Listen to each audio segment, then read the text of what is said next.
जैसे कि आप देख सकते हो 12.2 का पहला सवाल अपन करा रहे हैं। इसमें क्या है, एक ठोस एक अर्धगोले पर खड़े एक शंकु के आकार का है। किसका है? एक अर्धगोले पर खड़े, ये सवाल हम 12.1 में भी कर चुके हैं ऐसा, ठीक है। उसमें अपन ने वक्र प्रश्न निकाला था, इस प्रश्नावली पे अपन आयतन ही आयतन निकालेंगे, ठीक है। क्या निकालेंगे? आयतन। अब एक ठोस है, ठीक है। जैसे कि ये ठोस दिख रहा है आपको, कहां क्या लिखा है? एक ठोस, ये ठोस है। क्या है? ठोस। इसका अर्धगोला निकाल देते हैं।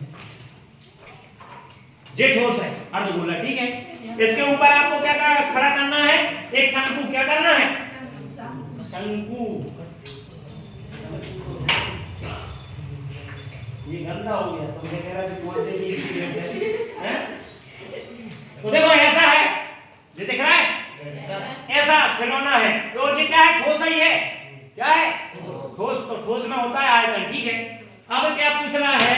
इस ठोस में अपना एक अर्धगोले पर खड़े एक शंकु के आकार का है। जैसे कि इसमें भी अपन देख लेते हैं, एक क्या है अपना अर्धगोला। क्या है? अर्धगोला बना लो। ये कैसा है? ठोस है, ठीक है। इसी के ऊपर क्या बनाना है अपन को? शंकु। इसके ऊपर आप उसी त्रिज्या का क्या बनाएंगे? शंकु। ये देखो बन गया, बन गया। तो ऐसा खिलौना है। अब वो बोल रहा है जिनकी त्रिज्या 1 सेंटीमीटर है, मतलब अर्धगोले की त्रिज्या भी 1 सेंटीमीटर है और शंकु की त्रिज्या भी 1 सेंटीमीटर है। तो लिख देंगे अपन त्रिज्या कितनी है?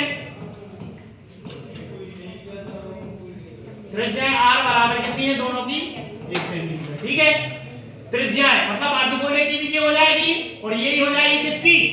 शंकु की। अब बोला है उसने कि इस ठोस का आयतन ज्ञात कीजिए। किसका? पूरे ठोस का। ये ठोस का। तो अपन लिखेंगे ठोस का आयतन। क्या लिखेंगे? ठोस का आयतन। अब ठोस का आयतन है तो इस ठोस में कौन कौन सी दो चीजें हैं? एक अर्धगोला है और एक शंकु है। तो लिखेंगे अर्धगोले का आयतन। काय का? अर्धगोले का आयतन प्लस शंकु का आयतन। काय का? शंकु का आयतन। हाँ, और एक बात और लिखी हुई है कि जो शंकु की ऊंचाई है वो त्रिज्या के बराबर है। काय के बराबर है?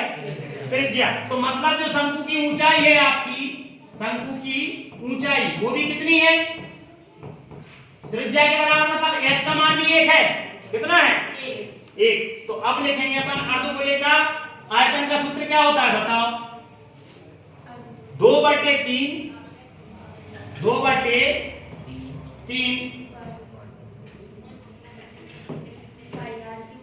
हाँ 2/3 पाई आर क्यू। क्या है? 2/3 पाई आर क्यू प्लस शंकु का आयतन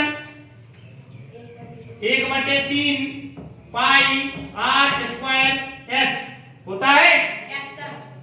तो देखो जरा, अब तो आपको क्या करना है? पाई के पदों में पाई का मान नहीं रखना है, यहाँ आर का मान और एच का मान एक रख दो, ठीक है। तो ये आ गया आपका 2/3 पाई का पाई, आर का मान 1 है तो 1 की घात कितनी होगा? 3 प्लस 1/3 पाई का पाई रखो, आर का मान 1 का वर्ग और एच का मान 1 का किसी में भी गुणा करते हैं तो कितना आता है? 1, ठीक है।